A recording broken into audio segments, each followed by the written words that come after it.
રસ્તાના અભાવે સગર્ભાને જોડીમાં લઈ જવી પડી। વધુ એક ઘટના નર્મદાના ચાપટ ફળિયાનો એક વિડીયો છે જે વાયરલ પણ થઈ રહ્યો છે।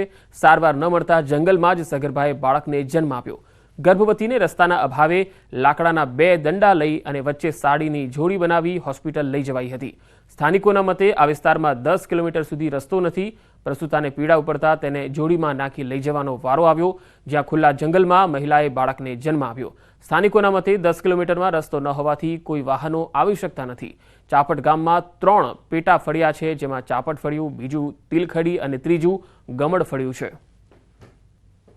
10 કિલોમીટર સુધી રોડ રસ્તાના અભાવના કારણે જે એક મહિલાની જે ડિલિવરી હતી તે રસ્તામાં આવતા ડિલિવરી થઈ ગઈ હતી। કારણ કે એવા કેટલાક બનાવ બને છે કે રસ્તાના અભાવના કારણે ત્યાં કોઈ વાહન વ્યવહાર જઈ શકે એવી કોઈ સુવિધા ન હોવાના કારણે રસ્તામાં જ આવતા ડિલિવરી થઈ ગઈ છે। તો અમારી જે માંગ છે એ રસ્તો બનાવી આપે ગામની અંદર, અને ગામની અંદર કોઈક આરોગ્યની સુવિધા મળે।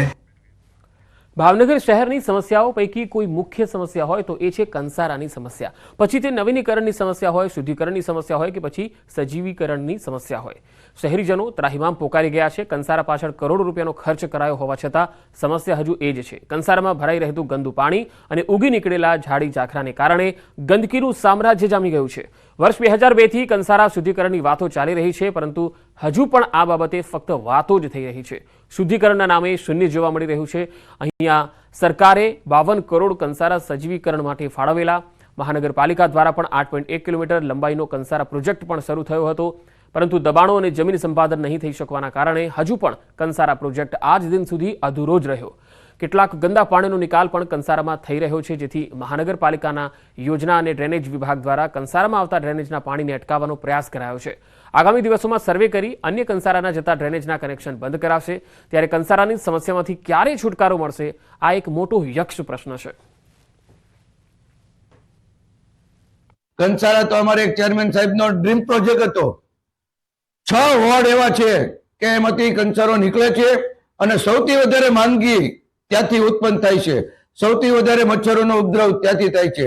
કંસારા પ્રોજેક્ટ પૂરો કરવાની વાત દરેક મેનિફેસ્ટોમાં, ભારતીય જનતા પાર્ટીના મેનિફેસ્ટોમાં હોય છે, પણ આજની તારીખે ભાવનગરના શહેરીજનો 7 વોર્ડના એમાં હેરાન પરેશાન થઈ રહ્યા છે। હાલમાં જોવા જઈએ તો મચ્છરજન્ય જે રોગો છે, ડેન્ગ્યુ, ચિકનગુનિયા, મેલેરિયા વગેરેના નિયંત્રણ માટે આપણે વોર્ડ વાઇઝ ટીમો બનાવી છે। ગત વીકની વાત કરીએ તો કુલ 233 ટીમો દ્વારા 55,000 ઘરોની મુલાકાત લીધેલ છે, જેમાં કુલ 800 ઘરોમાં મચ્છરોના પોરા જોવા મળી આવે। આ તમામ ઘરોમાં આપણે અંદાજિત 3,50,000 જેટલા પાત્રો તપાસેલ છે અને 3,20,000 જેવા પાત્રોનો નાશ પણ કરેલ છે। કોઈ રેપેલન્ટ યુઝ કરવા જોઈએ, પૂરતા શરીર ઢકાય એવા કપડાં પહેરવા જોઈએ, ઉપરાંત લીમડાનો પણ ધુમાડો કરી શકાય છે। અને જનજાગૃતિ વિશે જોઈએ તો અમારા દ્વારા પત્રિકા વિતરણ કરવામાં આવે છે, ટીવી સ્ક્રોલિંગ કરવામાં આવે છે, રેડિયો જિંગલ્સ પણ ચલાવવામાં આવે છે। રાજ્યના વધુ સમાચારો પર નજર કરીશું। હાલ રોકાઈશું એક બ્રેક માટે।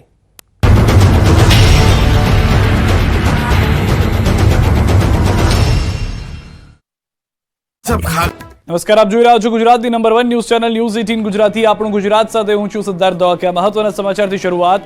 વાપી નજીક અમદાવાદ મુંબઈ નેશનલ હાઈવે પર દોડતી એક કારમાં આગ લાગી હતી। વાપીની એક ટ્રાવેલ એજન્સીની કાર પૂર ઝડપે વાપી તરફ આવી રહી હતી, જે મોહન ગામ ફાટક નજીકથી પસાર થઈ રહી હતી। એ વખતે જ કારના આગળના ભાગમાંથી ધુમાડાના નીકળવાની શરૂઆત થતા કાર ચાલકે તાત્કાલિક કારને થોભાવી કારની બહાર નીકળી ગયો હતો અને થોડી જ વારમાં કારનો આગળનો ભાગ આગની જ્વાળાઓમાં લપેટાઈ ગયો હતો।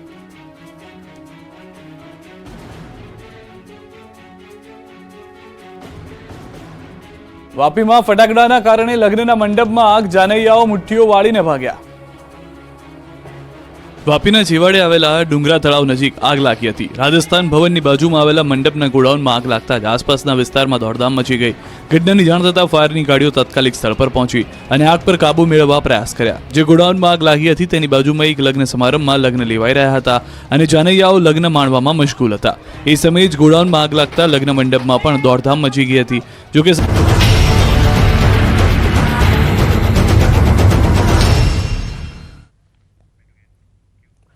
બ્રેક બાદ આગળ વાત આણંદના સોજિત્રાના ત્રંબોવાડ ગામના લોકો રોડ ન હોવાથી પરેશાન થયા છે.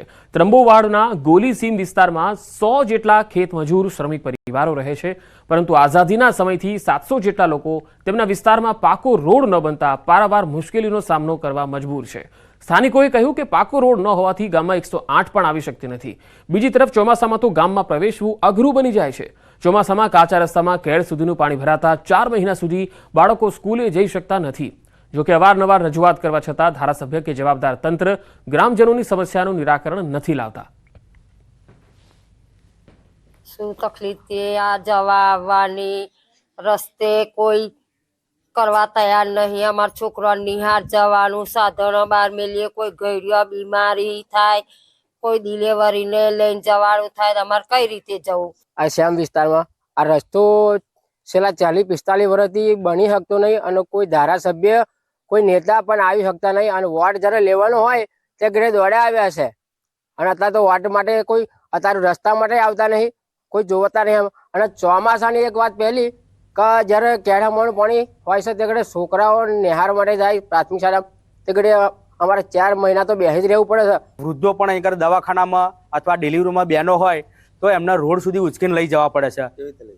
એમને ખાટલામાં જોરી કરી અથવા ખાટલામાં ઉચકીને લઈ જવા પડે છે. અહીંયા બિલકુલ 108 જેવી કોઈ આવે એવી વ્યવસ્થા સરકારે કરી પણ અહીંયા આવી શકતી નથી. ભરૂચના ટંકારિયા ગામના તબીબને ડિજિટલ અરેસ્ટ કરી અને પૈસા પડાવવાની ઘટનામાં વધુ એક ઝડપાયો છે. આરોપીએ ભોગ બનનારના ખાતામાંથી તબક્કાવાર કુલ 14 લાખ ટ્રાન્સફર કરાવી ઠગાઈ આચરી હતી, જેમાં ભરૂચની સાયબર ટીમે પહેલા પાટણનો એક આરોપી ઝડપી પાડ્યો. ત્યારબાદ પોલીસે હવે મુંબઈના વસઈથી ઈસમ હુસૈન ઉર્ફે સમીર મોહમ્મદ ઇબ્રાહિમ નામે વધુ એક આરોપીને ઝડપી અને કાર્યવાહી હાથ ધરી છે. સંસ્કારી નગરી વડોદરાને લાંછન લગાવતી વધુ એક ઘટના જોવા મળી. આધેડે 10 વર્ષની બાળકીની કરી છેડતી, રોડ ક્રોસ કરાવી વિશ્વાસમાં લઈ અને છેડતી કરી. શહેરના ખિસકોલી સર્કલ પર આધેડે બાળકી સાથે આ પ્રકારનું કૃત્ય આચર્યું. બાળકીના પરિવારજનોએ અટલાદરા પોલીસ મથકે ફરિયાદ પણ નોંધાવી છે. પોલીસે ગણતરીના કલાકોમાં જ આરોપી રવિ વાઘેલાની ધરપકડ કરી લીધી. અમરેલી જિલ્લામાં કડકડતી ઠંડીમાં ગ્રામ્ય વિસ્તારોમાં સિંહના આંટાફેરાથી ગ્રામજનોમાં ભય છે.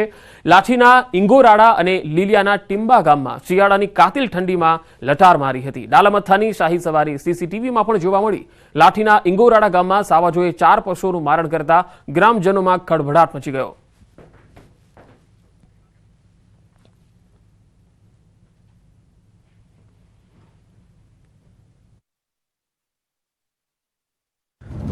વર્ષ સેવાના, 2 વર્ષ દ્રઢ સંકલ્પના, 2 વર્ષ સમર્પણના. પરિણામ ઉત્તમથી સર્વોત્તમ તરફ સતત ગતિ કરતું આપણું ગુજરાત.